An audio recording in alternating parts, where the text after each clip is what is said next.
ನಮಸ್ಕಾರ ಎಲ್ಲರಿಗೂ, welcome to my channel. ಇವತ್ತು ವೆಜಿಟೇಬಲ್ ದಮ್ ಬಿರಿಯಾನಿ ಯಾವ ಥರ ಮಾಡೋದು ಅಂತ ನೋಡೋಣ. ಫಸ್ಟು ಸೋಂಪು ಮತ್ತು ಪಲಾವ್ ಎಲೆ, ಚಕ್ಕೆ, ಲವಂಗ, ಮರಾಠಿ ಮೊಗ್ಗು ಎಲ್ಲನೂ ಅನ್ನಕ್ಕೆ ಹಾಕ್ಕೊಂಡು ಡೈರೆಕ್ಟು ಬೇಯಿಸ್ಕೊಳಕ್ಕೆ ಇಟ್ಕೊಳ್ಳೋಣ.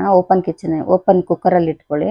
ಮತ್ತು ಬಾಣಲೆಗೆ ಸಣ್ಣ ಸಣ್ಣದಾಗಿ ಹಚ್ಚಿರೋಂಥ ಈರುಳ್ಳಿ ಗೋಲ್ಡನ್ ಬ್ರೌನ್ ಬರೋ ಥರ ಫ್ರೈ ಮಾಡ್ಕೊಬೇಕು. ಮತ್ತು ಒಂದು ಬೌಲ್ ತೊಗೊಂಡು ಅದಕ್ಕೆ ಮೊಸರು, ಮೆಣಸಿನ್ಕಾಯಿ, ಧನಿಯಾ ಪುಡಿ, ಖಾರದ ಪೌಡ್ರು ಎಲ್ಲ ಹಾಕ್ಕೊಂಡು ಮೊಸರು ಜೊತೆ ಮತ್ತು ನಾನು ಸೋಯಾಬೀನು ಮತ್ತು ಪನ್ನೀರ್ ತೊಗೊಂಡಿದ್ದೀನಿ. ಪನ್ನೀರ್ ಜಾಸ್ತಿ ತೊಗೊಂಡಿದ್ದೀನಿ ನಮ್ಮ ಮಕ್ಳಿಗೆ ಇಷ್ಟ ಅಂದ್ಬಿಟ್ಟು, ಹಾಗಾಗಿ ಮತ್ತು ಟೊಮೆಟೊ ಎಲ್ಲನೂ ಹಾಕ್ಕೊಂಡು ಮತ್ತು ತರಕಾರಿ ಕ್ಲೀನಾಗಿ ಕ್ಲೀನಾಗಿ ತೊಳ್ಕೊಂಡು ತರಕಾರಿನ ಬೀನ್ಸು, ನೌಕೋಲು, ಹೂಕೋಸು, ಕ್ಯಾರೆಟು ಈ 4 ಥರ ಕ್ಯಾರೆಟನ್ನು ಹಾಕಿ ಪನ್ನೀರೆಲ್ಲ ಹಾಕಿದ್ರೆ ಸಖತ್ತಾಗಿ ಟೇಸ್ಟ್ ಬರುತ್ತೆ. ಮತ್ತು ಅದಕ್ಕೆ ಶುಂಠಿ ಬೆಳ್ಳುಳ್ಳಿ ಪೇಸ್ಟ್ ಸ್ವಲ್ಪ 1-2 ಸ್ಪೂನ್ ಶುಂಠಿ ಬೆಳ್ಳುಳ್ಳಿ ಪೇಸ್ಟು ಮತ್ತು ಉಪ್ಪು ಮತ್ತು ಖಾರದ ಪೌಡ್ರು, ಅನ್ನಕ್ಕೂ ಹಾಕಿದ್ವಿ ಉಪ್ಪು. ಇದಕ್ಕೆ ಬೇಕಾಗಿರೋಷ್ಟು ತರಕಾರಿಗೆ ಎಷ್ಟು ಬೇಕೋ ಅಷ್ಟು. ಮತ್ತು ಗೋಲ್ಡನ್ ಬ್ರೌನ್ ಮಾಡ್ಕೊಂಡಿದ್ರಲ್ಲ ಅದರಲ್ಲಿ ಅರ್ಧ ಹಾಕ್ಕೊಂಡು ಮಿಕ್ಸ್ ಮಾಡ್ಕೊಳ್ಳೋಣ, ಮ್ಯಾರಿನೇಟ್ ಮಾಡ್ಕೊಳ್ಳೋಣ.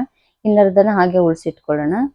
ನೆಕ್ಸ್ಟು ಕ್ಲೀನಾಗಿ ಮಿಕ್ಸ್ ಮಾಡಿಕೊಂಡು ಕ್ಲೀನಾಗಿ ಕೈಯಲ್ಲೇ ಮಿಕ್ಸ್ ಮಾಡಿ, ಸ್ಪೂನಲ್ಲೆಲ್ಲ ಅಂದರೆ ಅಷ್ಟೊಂದು ಪರ್ಫೆಕ್ಟಾಗಿ ಬರೋದಿಲ್ಲ. ಕ್ಲೀನಾಗಿ ಮಿಕ್ಸ್ ಮಾಡಿ 20 ಮಿನಿಟ್ಸು ಮ್ಯಾರಿನೇಟ್ ಆಗಲಿ. ಅದೇ ಬಾಣಲಿ ಎಣ್ಣೆಯಲ್ಲಿ ಫ್ರೈ ಮಾಡ್ಕೊಳ್ಳೋಣ ಇದನ್ನು. ಅದೇ ಗೋಲ್ಡನ್ ಬ್ರೌನ್ ಮಾಡ್ಕೊಂಡಿದ್ರಲ್ಲ ಈರುಳ್ಳಿ, ಅದೇ ಬಾಣಲಿಲೇನೆ ಕ್ಲೀನಾಗಿ ಮ್ಯಾರಿನೇಟ್ ಆಗಿರೋಂತಹ ಇದನ್ನು ಎಣ್ಣೆಗೆ ಹಾಕ್ಕೊಂಡು ಕ್ಲೀನಾಗಿ ಬೇಯಿಸ್ಕೊಂಡು ನೋಡ್ರಿ, ಅದರಲ್ಲಿರೋ ಎಣ್ಣೆ ಎಲ್ಲ ನೀರೆಲ್ಲ ಬಿಡ್ತಾ ಇದೆ. ನೀರೇನು ಬೇಯಿಸ್ಕೊಂಬಿಡಿ, ಅದರಲ್ಲಿರೋ ನೀರು ಬಿಟ್ಕೊಂಡ್ರೆ ಸಾಕು. ಲೋ ಫ್ಲೇಮಲ್ಲಿ. ಮತ್ತು ಅನ್ನ ಆಗಿದೆ ಇದು. ಮತ್ತು ಇನ್ನೊಂದು ಪಾತ್ರೆಗೆ ತೊಗೊಂಡು ನೆಕ್ಸ್ಟು ಇದನ್ನು ಒಂದೊಂದು ಲೇಯರ್ ಥರ ನೋಡ್ರಿ, ಈ ಥರ ಒಂದು ಸ್ವಲ್ಪ ಅನ್ನ ಮತ್ತು ಒಂದು ಸ್ವಲ್ಪ ತರಕಾರಿ, ಬೆಂದಿರೋ ತರಕಾರಿ, ಸೇಮ್ ಇವಾಗ ನಾನ್ ವೆಜ್ ಹೆಂಗೆ ಮಾಡ್ತಾರೆ ದಮ್ ಕಟ್ಟೋದಕ್ಕೆ ಆ ಥರ. ಮತ್ತು ಸೆಂಟ್ರಲ್ಲಿ 1 ಸ್ಪೂನು ತುಪ್ಪ ಬೇಡ ಅಂದರೆ ನೀವು ಸ್ಕಿಪ್ ಮಾಡ್ಕೊಳ್ಳಿ, ನಾನು ತುಪ್ಪ ಹಾಕಿದ್ದೀನಿ ಇಲ್ಲಿ.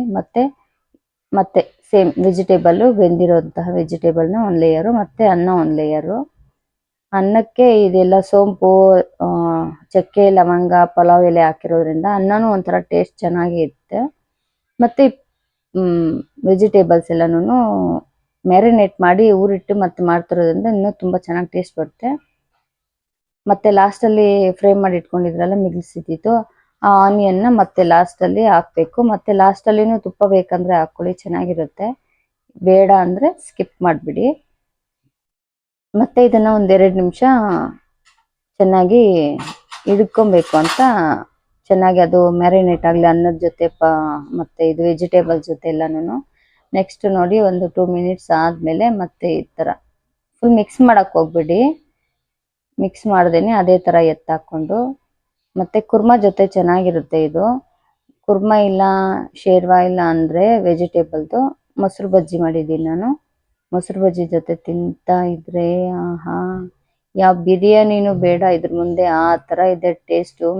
ಯಮ್ಮಿ ಆಗಿದೆ, ಸೂಪರ್ ಆಗಿದೆ. ನೀವು ಒಂದ್ಸರಿ ಟ್ರೈ ಮಾಡಿ, ಶ್ರಾವಣದಲ್ಲಿ ಸಖತ್ತಾಗಿ ಬರುತ್ತೆ.